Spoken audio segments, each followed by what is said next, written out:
그날 우리가 기념하면서 성령 강림주의를 지키고 있습니다. 성령이 임하셔서 성령께서 하시는 중요한 일인 생명과 평강으로 우리 모든 성도를 인도하시는 은혜를 주시기를 주의 이름으로 축원을 드립니다. 우리가 사도행전 19장 1절부터 말씀 보면 이런 그 내용이 나오고 있습니다. 바울 사도가 그 예배소라고 하는 지역으로 가게 됐는데 거기 가정에서 이렇게 모이는 교회를 아마 찾게 됐습니다. 그래서 그들에게 바울 사도가 질문을 하세요. 너희가 믿을 때 성령을 받았느냐? 이렇게 질문했어요. 그러니까 그 교인들이 상당히 의아하게 뜻밖의 질문이다. 한 번도 들어보지 못한 질문을 내가 받는구나. 그러면서 아닙니다. 우리는 성령이 있는 것도 우리는 모르고 있습니다. 그러니까 이제 그러면 너희가 무슨 세례를 받았냐? 그러니까 우리는 요한의 물 세례만 받았습니다. 그래서 바울 사도가 복음을 저들에게 전해주면서 예수의 그리스도의 이름으로 세례를 주면서 안수를 하니까 저들이 방언을 하고 예언을 했다. 그런 내용이 나와요. 성령께서 드디어 저들이 불세례를 주셨다 그런 얘기죠. 저도 우리 성도 똑같은 질문을 한번 드리고 싶습니다. 여러분들이 예수를 믿고 있는데 성령을 받았습니까? 이 질문을 여러분들이 받았을 때 성령을 아무리 생각 받은 것이 하나도 없는 것 같은데 내가 뭘 받았지? 이렇게 생각을 한다면 우리도 성령의 뭔가 그 은혜를, 성령의 능력을, 성령의 은혜가 우리에게 있음을 우리가 알아야 되겠다 그런 얘기입니다. 그러니까는 그 처음에 에베소에 있는 교인들이 하여튼 그 요한을 통해서 죄에 대해서만 죄 사함을 받는 그런 그 세례는 받았는데 우리 예수님의 이름으로 성령의 세례를 받지를 못했다 그런 얘기입니다. 성령의 세례를 받으니까 저희들의 삶이 완전히 역동적으로 이제는 그냥 머리로만 하는 신앙이 아니라 전 삶으로 반응하는 이런 신앙의 사람으로 바뀌어지게 되다는 말씀이죠. 그래서 오늘 우리 성도들 간에도 성령이 뭐냐? 나는 그냥 이렇게 눈에 보이는 것만 믿고 이렇게 있는데 무슨 영이 있다는 얘기인가? 아까 우리가 불렀던 찬송 가운데 이 기쁜 소식을 온 세상 전하세 큰 환난 고통을 당하는 자에게 뭘 전해줘야 된다고 그랬어요? 돈을 주라고 그랬어요? 아니면 떡을 주라고 그랬어요? 아니면 좋은 생활을 주라고 그랬어요? 성령이 오셨다는 소식을 전해야 된다는 얘기예요.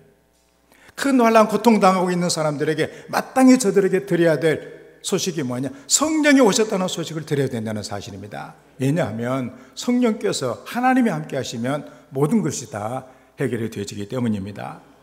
우리 인간의 삶을 우리가 보게 되면 육신의 삶이 있습니다. 그래서 우리가 보고 들은 대로 우리 생각대로 살아가는 그런 삶이에요. 본능의 삶을 얘기를 하는 것이죠. 어떻게 하면 내가 많이 벌어서 내가 내 생각대로 잘 살아볼까? 그런 생각을 하는 이런 육신의 우리의 몸이 있고, 그 다음에 조금 여기서 발전되면 이제는 그 도덕이라고 하는 도덕적인 삶이 있는데 그게 바로 우리 사람에게 또 양심이 있고 양심이.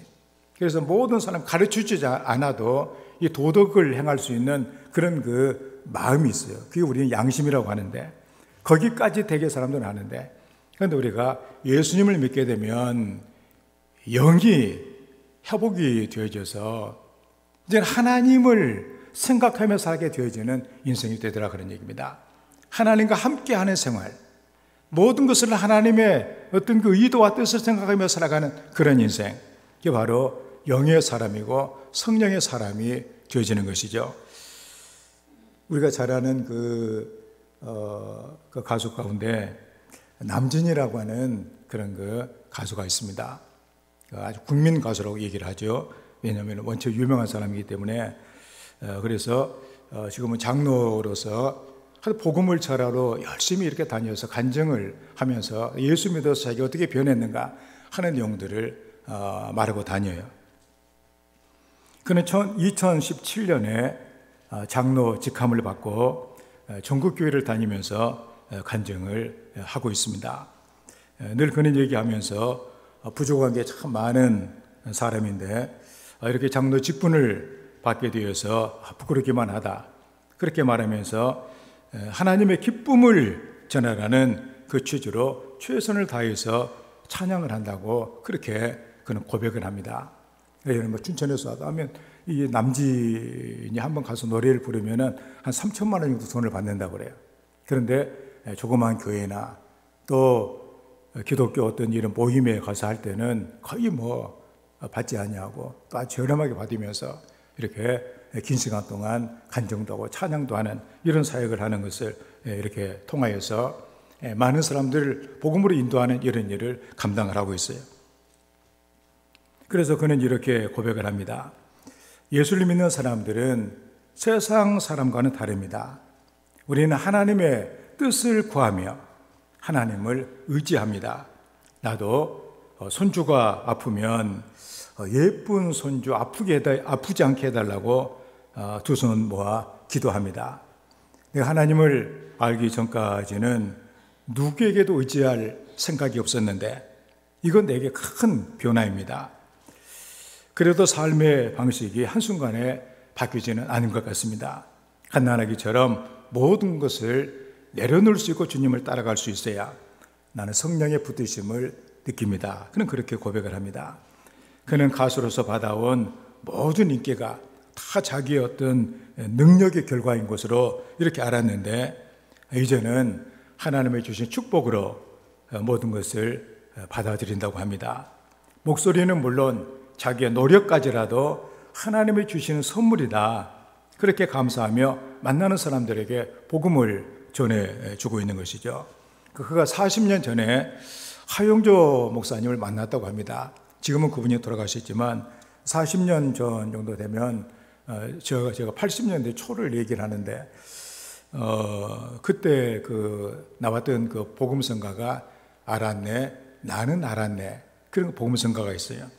처음에 하면 조금 하면 알았네, 나는 알았네, 이제 더 피하지 않으리, 주님 앞에와 나를 맡겼네, 친정 기쁜 날이었네, 알았네, 나는 알았네, 잿빛 생활에 지쳤음을 세상 쾌락을 찾아왔으나 고통뿐이었다네, 이렇게 내용이에요. 그래서 그것을 이 남진 가수한테 한번 불러보라고, 이 노래를 한번 불러보라고 권했다고 합니다. 그때는 도대체 이 뜻이 무엇인지를 몰랐는데 지금 그 가사를 보니까 너무 또 자기하고 딱 맞은 그런 잿빛 생활에 지쳐있는, 세상의 즐거움을 쫓아 살아갔던 그런 그 자기의 그 모습, 그리고 이제는 더 이상 내가 피하지 않고 주님을 따라가겠다, 그 고백의 내용들이 너무나 자기랑 합당하다, 그런 얘기를 합니다.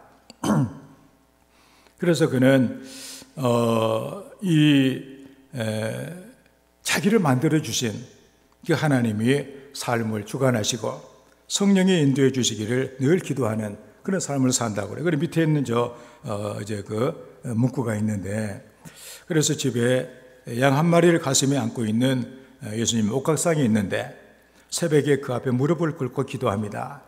하나님께 묻고 싶은 말을 마음껏 묻고 부탁도 하는데 하나님의 뜻을 알게 해달라는 부탁입니다. 내 멋대로 살아온 세월이 길었는데 잘못 살아온 습관을 고치는 방법은 기도와 성령의 인도밖에 없다, 그게 고백이에요. 자기가 살아온 그 탄력 있게 살아온 인생을 고칠 수 있는 것은 성령과 기도밖에 없다, 그는 그렇게 고백을 하고 있다는 사실입니다. 그래서 그래 하나님과 가까워지기를 원하며 그분의 말씀을 되새기며 살아가려고 노력하고 있는 성령의 이끌림을 받는 이런 모습을 우리에게 보여주고 있습니다. 성도들에게 가장 큰 복이 무엇일까요? 바로 고린도후서 13장 13절, 우리가 예배를 드리고 맨 마지막에 받는 그 축복의 그 내용이 있잖아요. 축도라고 우리가 흔히 얘기를 하죠. 주 예수 그리스도의 은혜와 하나님의 사랑과 성령의 교통하심이 너희 무리와 함께 할지어다. 그 성령의 교통이 뭐냐? 왔다 갔다 하는 게 교통 아니에요? 친교, 사귐. 성령께서 우리와 함께 교제하고 친하게 사귀어주시는, 하나님이 나와 친하게 사귀어주시는 그런 그 교통이 우리에게 있는 것이 바로 뭐냐? 복이다, 그런 얘기예요. 그래서 여러분들 세상을 살아가면서 많은 외로움을 느낄 때가 많이 있을 것입니다. 이거 사람들이 많이 있는 곳에서도 나는 왜 이렇게도 외로운가? 이것을 해봐도 만족이 없고 저것을 해봐도 따분하고 인생이 이렇게 살다가 끝나는 것인가 생각하니까 너무나도 쓸쓸하고 외로움이 밀려오는 그럴 때가 우리에게 얼마나 많아요. 그때 성령 하나님께서 나와 함께 하신다고 하는 거, 나는 혼자가 아니라고 하는 거, 그 광대하신 하나님이 나와 함께 하신다고 하는 이 사실 우리가 늘 붙들고 오늘 성령 강림 주일을 맞이하여서 성령이 임하시면 이렇게 되는구나, 그걸 우리가 누리며 살아가지 않느냐, 그런 얘기입니다. 성령이 도대체 계신지도 모르고 나와 함께 하신 성령이 나와 함께 하신지도 모르고 살아간다면 얼마나 불행한 그리스도인의 삶이 되겠냐, 그런 얘기죠. 그래서 로마서 우리가 읽었던 8장을 성령장이다, 그렇게 얘기를 합니다. 성령에 대한 얘기가 주로 이루고 있기 때문에 성령장, 로마서 8장이 성령 안에서 살아가는 성도의 삶에 관한 내용을 담고 있습니다. 바울은 성령 안에서의 생활은 그 성령을 따라 행하는 삶이라고 말해주고 있어요. 그러니까 우리가 그렇잖아요. 우리가 뭔가를 따라가려면 늘 주목하고 따라가는 거, 인도를 받는다는 거, 그거 아니에요? 우리가 이제 해외여행이라도 가면 그 가이드라고 안내자가 깃발 하나 하는 거 무슨 관광 해가지고 들고 다니면 열심히 그거 봐야 되잖아요. 그거 안 보고 있다가 길 잃어버리면 이제 울고 난리가 나요. 전에 한번 우리가 우리 목회자들, 장로님들하고 같이 우리가 그 서안을 간 적이 있어요. 서안은 가보니까 서울보다 훨씬 더 복잡한데요. 그렇게 하다가 정신 바짝 차리고 잘 따라가야 되는데 그걸 놓치고 만 거예요. 딴 거 신기한 거 뭐 메뚜기 팔고 이런 거 그거 구경하다가 그래가지고서는 이제 헤매가지고 우리는 이제 여행이고 뭐시고 다 집어치우고 그 장로님이 안 계시니 찾으러 다니느라고 얼마나 헤매면서 뭐 돌아다니지 몰라요. 그랬더니 한 분이 찾았는데 그 지하도 어디 기둥에서 울고 계신, 잃어버리고 울고 있는, 그걸 이렇게 이제 보면서 우리 인생도 하나님의 인도를 잘 따라야 되어지는데 괜히 한눈 팔다가 잊어버리게 되어지면 아주 막막하고 어떻게 할 수도 없는 그 망망한 그 1000만 명이 넘게 살고 있는 곳에서 어떻게 길을 찾겠어요? 한 번도 와보지도 않았는데 말도 통하지도 않는데 바로 이 세상이 바로 그런 것 같아요. 그래서 참으로 성령 안에서 성령을 따라 성령 인도를 받는 이런 성도가 되어서 늘 기쁘고 감사한 삶을 살아가는 성도가 되어야만 할 것입니다. 오늘 그 5절의 말씀 보면 육신을 따르는 자는 육신의 일을, 영을 따르는 자는 영의 일을 생각하나니 육신의 생각은 사망이요 영의 생각은 생명과 평안이니라. 이게 현대 번역으로 보면 육신을 따라 사는 사람은 자신만을 즐겁게 하기 위해 살지만 성령을 따라 사는 사람은 하나님이 기뻐하시는 일을 위해 삽니다. 성령을 따라 살면 생명과 평안을 누리지만 육신을 따라 살면 죽음에 이르게 됩니다. 그런 내용이 너무도 아주 확실하게 규정해 주고 있잖아요. 내 마음대로 살아가는 인생의 마지막은 죽음이다, 그러니 그만큼 사망과 같은 혼란한 길을 잃고 헤매는 이런 불쌍한 인생이, 갈 곳도 없는 이런 인생이 된다, 그런 얘기죠. 그렇지만 성령을 따르게 되어지면 바로 생명과 평안을 누리며 살아가는 인생이 된다. 그래서 성령께서 오셔서 우리가 성령님께 계신 것을 알고 성령님을 따라가야 된다는 절실함을 우리는 여기서 깨닫게 되는 것을 알게 됩니다. 모름지기 예수 믿는 사람들의 삶이 뭐냐? 성령의 인도를 받아야 된다고 하는 것입니다. 성령을 따라 행하는 삶이 되어야 된다고 하는 것입니다. 그래서 우리 내 생각대로 내 뜻대로 살아가는, 육신대로 살지 아니하고 성령을 따라 거룩함으로 살아야 되어지는, 그래서 성령의 인도를 받아 살아가는, 그래서 그리스도와 함께 영광을 받기 위해서 여러 힘들고 어려운 일을 만날지라도 나중에 다 그런 것들이 우리의 영광이 되어지는 이런 성도의 삶이 되어지기를 주의 이름으로 축원합니다. 우리가 성령을 따라 살아가면 어떻게 되는가를 우리가 알아봐야 되겠습니다. 그 첫째가 정죄함이 없다고 말씀을 합니다. 1절의 말씀에 그러므로 이제 그리스도 예수 안에 있는 자에게는 결코 정죄함이 없나니, 현대어 번역은 그러므로 이제 그리스도 예수께 속한 사람은 정죄받는 일이 결코 없습니다. 이 정죄라고 하는 것은 뭐냐? 하나님의 엄정하고 절대적인 판단이다, 그런 얘기입니다. 우리가 살아가는 삶을 하나님이 아주 엄정하게 절대적인 기준으로 우리를 이렇게 본다면 얼마나 참 우리가 심한 이런 벌을 받아야 마땅하겠냐, 그런 얘기죠. 그런데 피할 수 없는 정죄라고 할지라도 그리스도 안에 있는 자, 즉 성령을 따라 행하는 자들에게는 그 효력이 이제는 미치지 못한다는 그런 말씀이에요. 죄책이 주어지지 않는다, 그런 얘기죠. 우리가 이제 말씀을 계속 보면 그렇게 나와 있잖아요. 바로 사람은 이 죄가 사람을 한번 붙들게 되면 사람이 빠져나오기가 힘들어요. 왜냐하면 그냥 우리는 죄라고 생각하지만 그 죄의 배후에는 바로 사탄이라고 하는 강력한 영적인 세력이 있어가지고 우리의 생각으로, 우리의 삶으로 계속 영향을 미치기 때문에 거기에 빠져나온다는 것이 거의 어려운 일이에요. 그런데 우리가 예수 그리스도의 은혜로, 하나님의 은총으로 예수를 믿게 되면 바로 우리 예수님께서 나를 대신해서 그 모든 죄를 대신 십자가 위에서 청산해 주셨다, 그런 얘기입니다.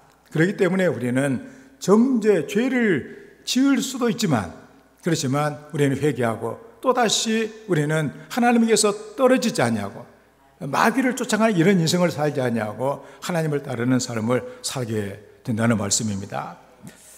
우리가 전에 이렇게 영화로도 보았던 이 존 버년의 철로 역정이 이렇게 있습니다.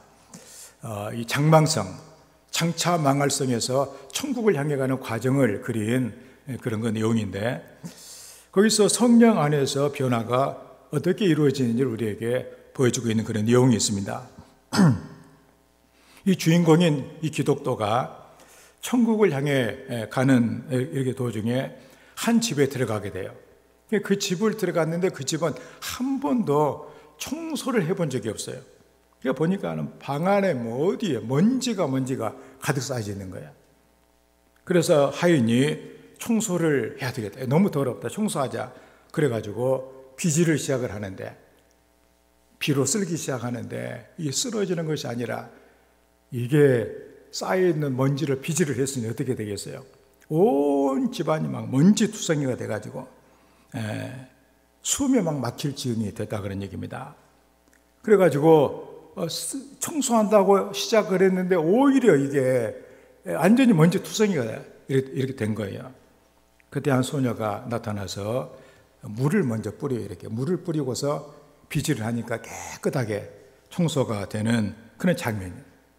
그래서 기독교가 그 내용을 보고서 그 안내자에게 이렇게 물어봅니다. 도대체 이것의 의미가 뭡니까? 뭘 우리에게 알려주고 있는 내용입니까? 이렇게 물어보니까 그가 그렇게 설명을 해줘요. 바로 저기 있는 그런 내용이죠. 이 방은 말씀으로 찢음받은 적이 없는 인간의 부패하고 악독한 마음을 의미합니다. 먼지는 그 마음을 더럽히는 썩은 것들입니다. 비로 쓸었던 자는 율법입니다.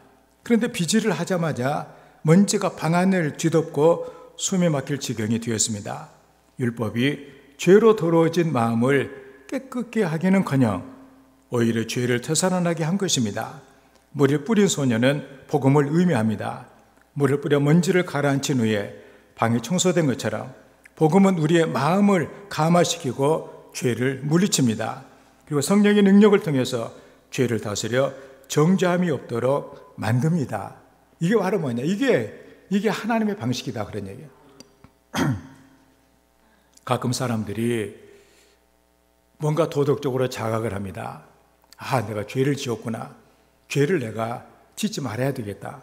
그래가지고 머리를 깎고, 심지어 어떤 사람은 굴 속에 들어가가지고 20년 동안 한 번도 누워보지도 못하고 마음속에 있는 그 죄에 대한 생각을 끊어버리기 위해서, 모든 욕심을 끊어버리기 위해서 열심히 노력을 하고 호흡을 하고 온갖 고행을 다합니다.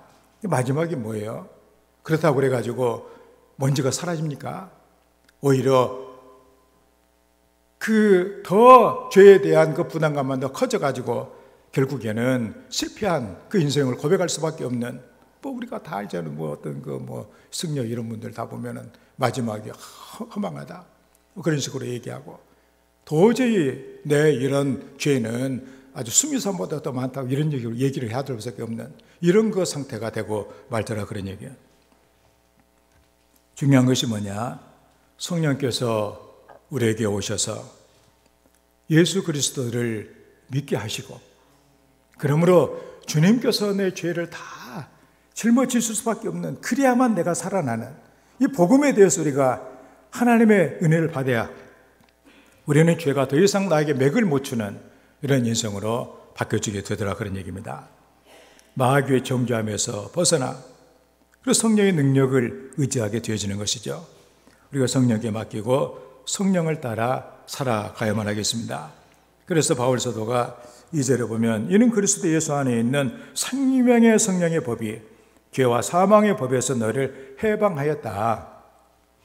그래서 우리는 이제는 마귀가 이 양심이나 율법을 통해서 우리를 사로잡는 여기에서 벗어나 하나님의 은혜와 사랑 안에 살아갈 수 있는 성령의 법이 나를 지배하는 이런 성도의 삶을 살아야 된다고 하는 것을 말해주고 있습니다.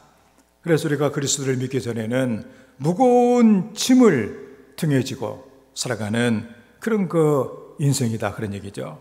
그런데 성령을 따라가게 되어졌을 때 무거운 이 죄짐이 드디어 아무리 벗으려고 그래 벗어지지 않는 우리 죄짐이 벗어지게 되더라, 그런 얘기야.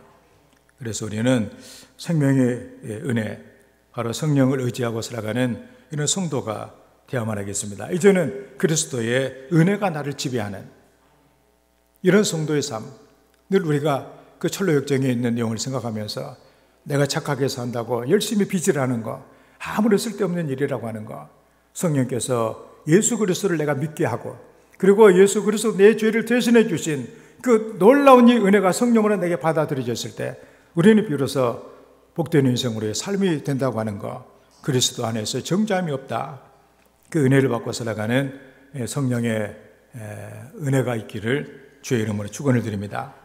다음에 두 번째로 영의 일을 생각한다고 그랬습니다. 5절의 말씀에 육신을 따르는 자는 육신의 일을, 영을 따르는 자는 영의 일을 생각한다. 현대 번역으로 육신을 따라 사는 사람은 자신만을 즐겁게 하기 위해 살지만 성령을 따라 사는 사람은 하나님이 기뻐하시는 일을 위해 삽니다. 생각이라고 하는 거, 이 생각하나니, 생각하나니 원어의 뜻은 뭐냐? 몹시 마음에 두다, 몰두하다, 그런 얘기. 그러니까 우리가 그러죠. 우리가 늘 생각하는 거. 육신을 따르다 보면 그렇잖아요. 우리가 어떻게 하면 돈을 더 많이 벌까? 뭐 요즘에 뭐 비트코인이 어떻고 주식이 어떻고 돈을 많이 번다고 하는데 어떻게 하면 돈을 많이 벌까? 그런 생각들. 어떻게 하면 내가 인기를 더 많이 얻을까? 어떻게 하면 다른 사람보다 높은 자리에 올라갈 수가 있을까? 그래서 여기에 몰두한다. 육신을 따르는 사람은 육신의 일에 몰두한다, 그러니. 그런데 영을 따르는 자는 영의 일에 몰두한다, 그런 얘기입니다. 하나님께서 뭘 원하시는가? 그러니까 우리가 예수를 믿기 전까지는 하나님에 대해서 뭐 생각을 해요. 그냥 뭐 양심적으로 하는데, 우리가 아까 말씀드린 것처럼 육신의 생각이나 뭐 도덕적인 이런 데까지 갔지 하나님을 의식하고 행하는 일은 없었는데, 예수를 믿고 나니까는 이제는 하나님을 생각하게 된다는 사실을, 하나님이 뭘 원하시는가, 하나님이 기뻐하시는 일이 무엇인가, 영의 일을 생각하게 되더라, 그런 얘기예요. 미국의 대통령 가운데 제임스 가필드라고 하는 그런 대통령이 있습니다. 이가 그 젊은 이렇게 시절에 그 남의 집 확간에서 살 정도로 또 머슴살이를 하면서 정말 고생을 많이 한 그런 사람이었다고 합니다. 그런데 그 미국의 20대 대통령이 이렇게 되었습니다. 그는 오로지 어떻게 하면 하나님을 기쁘시게 할까, 하나님의 마음에 합당한 사람이 될까만 이렇게 늘 생각을 했어요. 그러다가 이제 이렇게 미국의 대통령까지 이렇게 된 것이죠. 취임 후 첫 주간에 이제 아마도 강요 회의를 아마 했던 모양이에요. 강요 회의를 하는데 주일 아침 10시에 회의가 계획되었다고 장관이 보고를 합니다. 그 대통령은 다음 주일에는 내가 미리 선약이 있어가지고 회의에 참석할 수 없는데 안 되겠다. 그렇게 얘기를 하니까 그 장관이 이 회의는 나라의 비상사태라고 할 수 있는 그 위기에 대한 회의이기 때문에 절대로 변경되어서는 안 되는 것이다. 대통령의 그 선약이 취소가 되든지 변경이 돼야든지 해야 되겠다고 이렇게 얘기를 합니다. 그 대통령은 내가 미리 한 약속은 절대로 이것은 못 바꾼 약속이라고 그렇게 얘기를 하니까 그 답답한 그 장관이 솔직하게 한번 대통령이 무슨 약속이 있기 때문에 대통령이 그렇게 얘기를 할 수가 있느냐고 한번 얘기를 해보라고 얘기를 했다고 그래요. 그때 제임스 가필드 대통령이 이렇게 말했다고 합니다. 여기 있는 내용이죠. 나도 당신처럼 솔직하게 말을 하겠습니다. 주일 아침 10시 30분은 나의 사랑하는 주님을 성전에서 뵙는 시간입니다. 나는 그렇게 하기로 오래전에 주님과 약속을 했습니다. 그래서 그는 이런 식으로, 이거 한 가지 사례고 늘 그의 삶에 하나님께서 뭘 원하시는가, 하나님의 일이 무엇인가를 생각하면서 그렇게 살아서 전에 한번 애들 교과서에도 보니까 저분 이름이 이렇게 나와 있더라고요. 우리 생각이 바로 그 인생이 됩니다. 참 생각이 얼마나 중요한 거예요. 똑같이 시험에 떨어졌는데 어떤 사람은 나는 이것밖에는 안 되냐, 내 인생은 이제 완전히 구겨졌다, 나는 능력이 나는 없구나, 내 인생이 이제는 아마 힘든 인생이 될 것 같구나, 그래가지고 막 이제 슬퍼하고 또 화를 내고 어디 가서 술을 잔뜩 먹고 싸움하다가 유치장 또 들어가고 이런 사람들이 있거든요, 이게. 그런데 또 어떤 사람은 생각을 떨어져가지고 참담한 그런 가운데서라도 내가 뭘 잘못했는가 생각을 해보면서 더 열심히 하겠다, 내가 이런 그걸 고쳐가지고 내가 다음에는 더 잘할 수 있는 그런 자리로 내가 이렇게 가야 되겠다, 그러면서 오히려 그 안 되는 일을 또 좋게 생각을 해가지고 더 나은 방향으로 가는 경우도 얼마든지 있더라, 그런 얘기야. 이 성령은 뭐냐, 영이세요. 우리에게도 영이 있습니다. 우리가 예수를 믿게 되면 우리가 그리스도의 영인 성령께서 내 안에 계셔서 바로 성령과 더불어 교통이 이렇게 되기 때문에 성령의 생각을 내가 하게 된다는 사실이에요. 그렇기 때문에 항상 우리는 최선의 여기서 내가 할 일, 가장 하나님의 영광으로 살 일이 무엇인가를 생각을 하게 되고, 억울하고 힘든 일을 만날지라도 거기에 매몰되지 않냐고, 여기서 내가 할 수 있는, 또 내가 남은 것이 무엇인가, 할 수 있는 일이 무엇인가, 내가 받은 것이 무엇인가, 그것을 생각하며 나갈 수 있는 이런 하나님의 은혜를 받게 되더라, 그런 얘기예요. 그 영의 일을 생각한다는 건 바로 그거 아니에요? 하나님의 생각을 하게 된다는 사실입니다. 우리가 예수를 믿는 거 너무나도 귀한 일 아니에요? 육신에 쌓여가지고 육신에 거기에 매몰돼 마귀가 주는 생각 갖고 살아가다가 인생 이렇게 끝내버린 인생들이 얼마나 많아요. 흔히 말하는 종쳐진 인생이 얼마나 많냐, 그런 얘기예요. 그래서 우리는 성령의 인도를 받이, 영을 따르는 자는 성령을 따르게 되면 바로 성령의 생각을 하게 된다는 사실이에요. 그 성령을 따라가면서 가장 귀한 거, 하나님께서 마지막에 선한 것으로 귀계를 지어주시는 이 은혜를 받고 살아가는 인생이 되더라, 그런 얘기예요. 예수를 우리가 이렇게 믿어도 성령을 따라가지 않냐고, 성령을 따라가는 것 같은데 마귀도 따라가고, 이런 식으로 하다 보면 우리 갈팡질팡한 인생에게 돌아올 것이 무엇이겠어요? 그래서 늘 우리 마음에 번민과 갈등과 자기 모순, 낙심이 쌓여있다고 하는 것은 우리가 은혜가 없이 바로 주님을 믿고 있다는 사실입니다. 우리의 모습은 어떠한가를 우리가 생각을 해야 되겠어요? 우리가 어디에 내가 온통 내 관심을 갖고 있는가? 그런 우리의 삶이 중요하다, 그런 얘기죠. 그래서 우리 육신의 생각을 따르고 있는지, 아니면 성령의 생각을 하고 있는 것인지, 억울한 일을 당해도 억울한 일을 당했기 때문에 나 한번 제도를 한번 내가 갚아주겠다 이런 생각을 하고 있는지, 그 사람도 무슨 사정결제하면서 그 사람을 위해서 기도해주고 성령께서 원하는 그 길을 내가 가고 있는지, 우리는 성령 충만하여 생명과 평안을 얻는 그 길을 가는 이 하나님의 사람이 되는 것이 마땅하지 않겠냐, 그런 얘기입니다. 우리는 이렇게 했을 때 참으로 우리 주님께서 내 죄를 용서해 주시고, 그리고 나와 함께 해주신 생명과 평안을 주시는 이 놀라운 은혜를 우리의 마음에 늘 간직하면서 성령을 따라가는, 성령의 인도를 받는 하나님의 자녀로 승리하기를 주의 이름으로 축원을 드립니다. 다음에 세 번째로 하나님을 기쁘시게 하게 되더라, 그런 얘기입니다. 놀라운 일이죠. 하나님의 자녀로서 하나님을 기쁘시게 한다. 우리가 그 부모님의 기쁨을 이렇게 본 그 자녀들은 나를 통해서 부모가 기뻐하는구나, 부모를 더 기쁘게 해드리자, 이런 마음이 있어요. 얼마나 그 귀한 생각이에요. 마찬가지로 우리도 나로 말미암아 하나님이 기뻐하신다, 그럼 하나님의 기쁨을 더 우리가 바라보게 되는 것 아니에요. 그게 바로 뭐냐? 성령을 따라 살아야 그렇다, 그런 얘기입니다. 8절의 말씀에 육신에 있는 자들은 하나님을 기쁘시게 할 수 없나니, 하나님이 기뻐하시지 않아요. 우리가 원수를 내가 갚아야 되겠다, 누구를 내가 이렇게 정죄를 하겠다, 이렇게 내 마음대로 살아가는 이런 인생은 하나님이 기뻐하지 않는다, 그런 얘기입니다.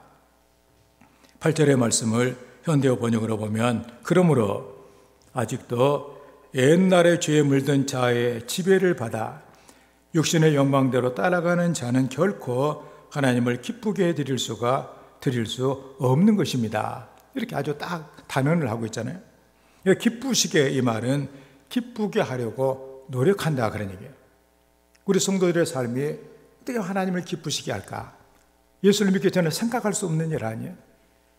그렇지만 예수를 믿고 난 다음에는, 그전에는 내 기쁨을 위해서, 아니면 내 도덕적인 어떤 만족을 위해서 우리가 살았다고 한다면, 이제는 성령을 따라가는 삶을 살다 보니까 어떻게 하면 하나님을 기쁘시게 할까, 이런 생각이 이제는 그렇게 노력하게 되더라, 그런 얘기입니다. 타락한 본성의 한계가 있습니다. 그래서 늘 우리는 자기중심적인 삶을 살아갈 때가 너무나 많아요. 결국 이것은 하나님과 원수가 되는 것이고 하나님을 기쁘시게 할 수 없는 일이 된다고 성경에는 말해주고 있습니다. 그렇게 살다 보니까 힘들고 어려운 삶을 사는 것이죠. 전에도 말씀드렸지만 이스라엘의 가장 어두운 때가 언제예요? 사사기 시대예요. 또 다음에 이렇게 왕국이 이제 쇠퇴돼가는 그런 모든 상황에, 겉으로는 멀쩡하고 겉으로는 번성하고 문화가 꽃피고 그랬는데 가장 그때가 어두울 때예요. 왜냐하면 그때를 표현하는 한마디 말이 뭐냐? 자기 생각이 좋을 대로 했다, 그런 얘기예요.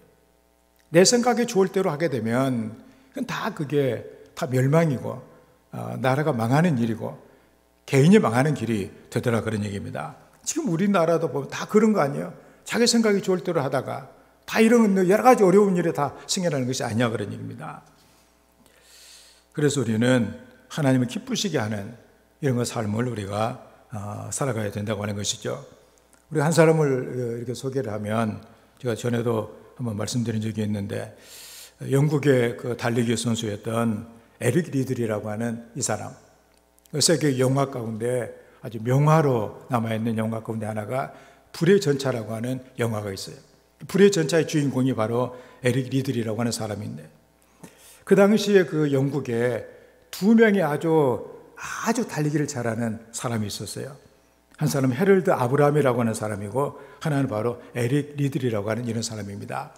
금메달을 딸 수 있는 그런 선수였거든요. 그런데 두 사람이 그 달리기를 잘했지만 그 방법, 왜 달리기를 하는가 하는 것은 상당히 차이가 있었어요. 헤럴드 아브라함이라고 하는 사람은 뭔가 자신의 능력을 증명하기 위해서 달리기를 하는 사람, 내가 얼마까지 할 수 있는가, 얼마나 내가 기록을 깰 수 있는가, 여기에 그의 온갖 관심이 있는 그런 사람이었습니다. 그 다음에 에릭 리들은 하나님의 은총을 받은 사람이었기 때문에 그는 달릴 때마다 내가 달리는 것을 하나님이 기뻐하신다고 생각을 했어요.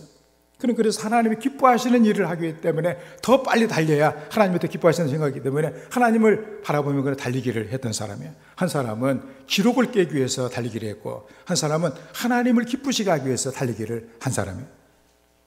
그래서 결국 둘 다 이렇게 금메달 따게 됐는데, 그런데 그 한 번은 이런 일이 있었잖아요. 여기도 이렇게 있지만, 그 200m가 에릭 리들의 그 주종목인데, 그날이 그 경기를 하는 날이 주일날이었습니다. 그래가지고 올림픽 그 국가대표로 간 사람이 주일날 예배를 드려야 되는데 하필이면 그 시간에 경기가 잡혀가지고 포기를 해요.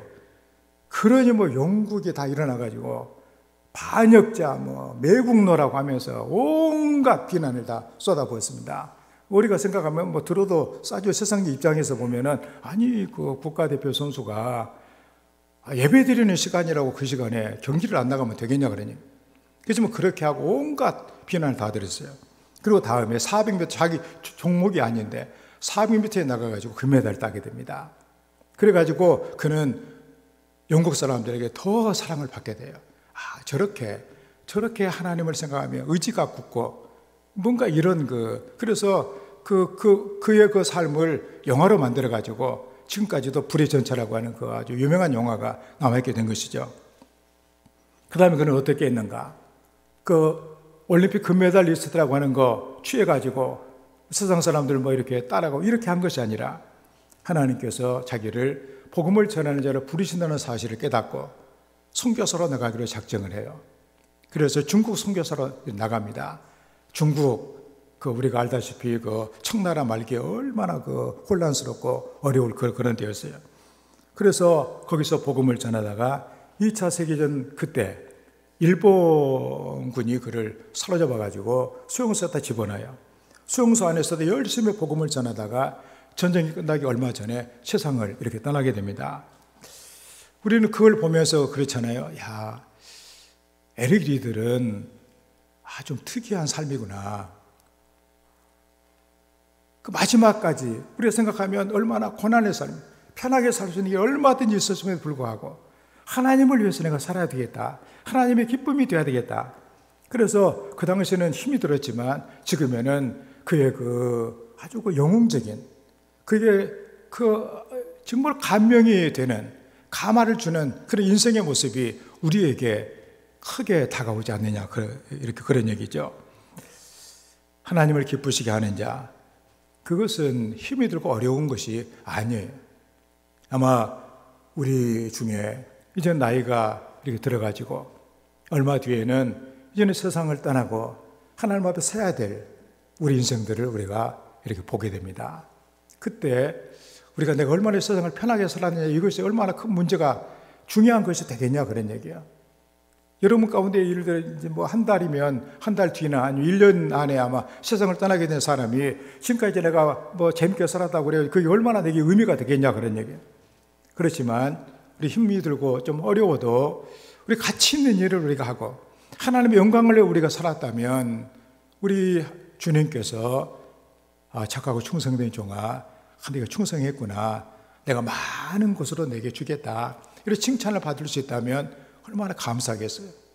여러분들 중에 우리 성도 간에 이렇게 많은 분들이 세상을 떠나게 되어졌을 때 내가 그래도 어떤 세상에서 내가 그래도 주님을 만나가지고 주님을 위해서 내가 부족하지만 이렇게 위에서 내가 힘들고 어려운 그 일들을 내가 감당하며 살아올 수 있게 된 것을 아마도 너무도 감사하면서 주께로 갈 수 있는 이런 분들이 있을 거예요. 참으로 힘들었지만 그때 내가 주님의 일을 하면서 하나님을 기쁘시게 하는 삶을 사는 것이 정말로 너무나 잘했다. 헛된 삶에서 그런 삶을 살아갈 수 있는 것이 얼마나 감사한 일이었냐. 이런 고백이 있다면 그 인생이 결코 헛되지 않는 인생이 될 것입니다. 세상에서 아무리 내가 잘 사는 것처럼 내가 했다고 할지라도 생각해 보니까 다 허망하게만 느껴지고 헛된 삶으로 살았다면 얼마나 우리가 세상을 떠날 때 불안하고 근심에 막혔냐, 그런 얘기죠. 육신의 생각은 하나님의 법에 굴복할 의사가 전혀 없습니다. 하나님의 법과 점차적으로 상반되어 가지고 하나님께로부터 멀리 멀리 떠나갈 수밖에 없게 되어지는 것이죠. 그래서 육신에 있는 자들은 결코 하나님을 기쁘시게 할 수가 없다고 말씀합니다. 그런데 성령을 따라 행하는 자는 정말 하나님을 기쁘시게 하는 이런 삶을 살게 된다고 그랬습니다. 기쁘게 하는 것, 하나님을 기쁘시게 하는 것이 그의 삶의 일이 되어지는 것이죠. 복음 전도자 이렇게 무디가 주보에 보면은 그 밑에 조금 수익이 위에 있는데, 그는 성령의 사람이었어요. 정말 어려운 그런 형편 가운데 성령의 충만함을 받아 복음을 전해 수많은 영혼들을 주 앞으로 인도하는 그런 일을 했죠. 그 성령에 관해 설교를 합니다. 그때 은혜를 받은 교인이 말합니다. 무디 선생님, 당신은 마치 성령을 독점하고 있는 것처럼 말씀하십니다. 그러자 무디는 역사에 남는 대답을 남겼습니다. 아닙니다. 결코 아닙니다. 제가 확신하기로는 성령께서 저를 독점하고 계십니다. 이것이 바로 성령 충만한 삶의 모습이다, 그런 얘기입니다. 성령은 우리가 풍성한, 그렇잖아요. 성령의 생각은, 영의 생각은 생명과 평안이다. 여러분, 인생이 그렇게 가야 되는 사망의 길로 가야 되겠냐, 그런 얘기죠.